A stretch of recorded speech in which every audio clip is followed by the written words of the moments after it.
اپل، شرکتی که یه زمانی دنیا رو با معرفی آیفون و آیپد متحول کرد، حالا داره متهم میشه که دیگه نوآور نیست.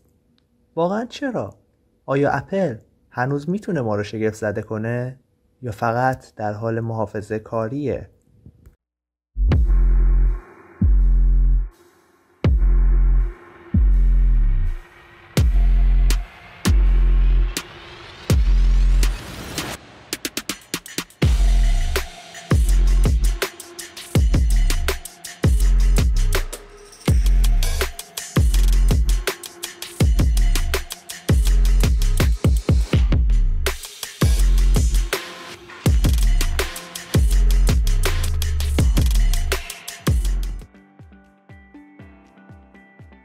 خب برگردیم به 2007 وقتی اپل اولین آیفون رو معرفی کرد.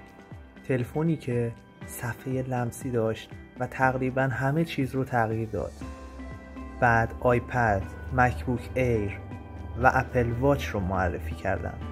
بین سالهای 2007 تا 2015 اپل بیش از 70% رشد سالانه فروش گوشی تجربه کرد. اون موقع همه اپل رو رهبر خلاقیت میدونستن، شرکتی که نه فقط محصولات بلکه سبک زندگی رو هم تغییر میداد.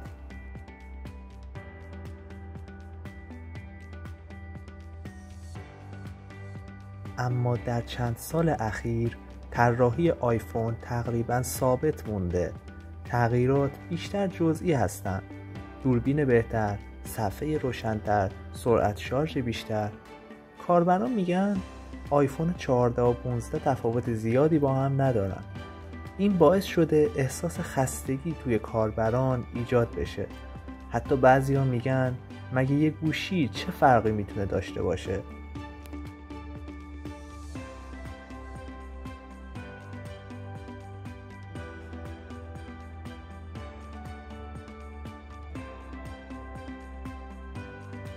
اما مشکلات این شرکت تا همینجا خلاصه نمیشه.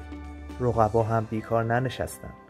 برندهای چینی مثل شیائومی، اوپو، هواوی و وان پلاس گوشی‌هایی با مشخصات بالا و نصف قیمت آیفون میسازن.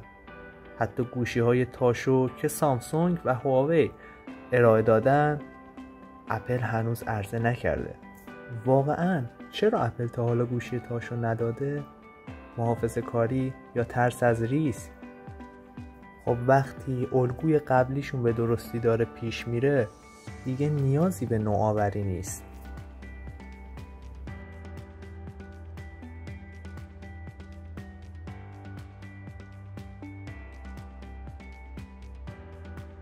حالا یه نکته جالب: اپل بیشتر درآمدش رو از سرویس ها در میاره، نه سخت افزار. اپ استور، آی کلاود، اپل میوزیک. حتی در سال 2024 درآمد اپل از سرویس ها بیشتر از فروش آیپد و مکبوک بوده. این یعنی تمرکز اصلی شرکت روی درآمد پایدار از خدماته، نه نوآوری سخت افزاری.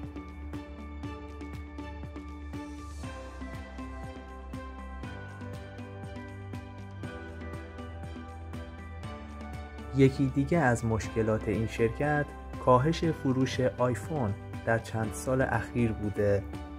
طبق گزارش بلومبرگ، فروش آیفون در 3 ماهه آخر 2024 حدود 9% کمتر از سال قبل بوده. خب اگه دنبال دلیلش بخوایم بگردیم، مردم دیگه هر سال گوشی جدید نمیخرن چون تفاوت زیادی نمیبینن. این میتونه زنگ خطری برای اپل باشه.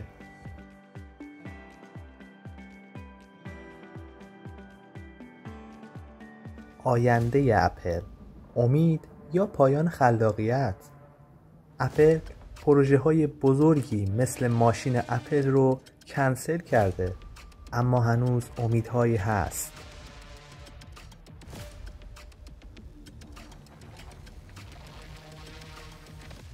اپل ویژن پرو، هدست واقعیت ترکیبی.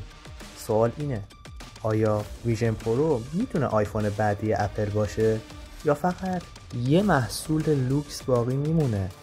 موفقیت این پروژه میتونه مسیر آینده اپل رو تعیین کنه.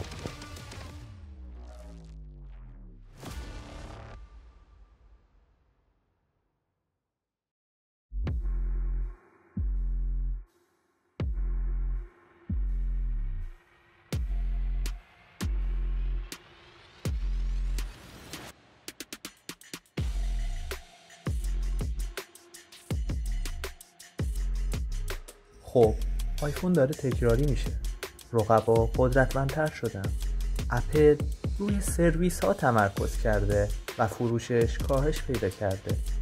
همه اینها نشون میده اپل با چالش های بزرگی روبروه، اما هنوز یکی از قدرتمندترین برندهای جهان هست.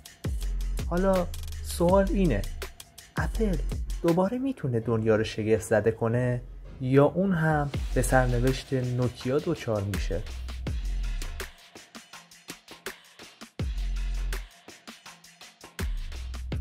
اما پیش از پایان این ویدیو باید به یه نکته مهم اشاره کنم.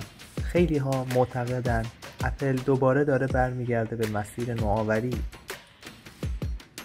برای مثال همین اپل ویژن پرو هرچند گرونه و همه توان خریدش رو ندارن، اما این محصول میتونه آینده تعامل ما با تکنولوژی رو تغییر بده.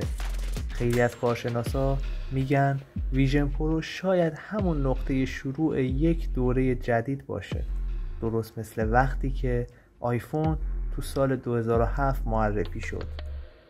از طرفی شایعاتی هم درباره آیفون تاشو مطرح شده.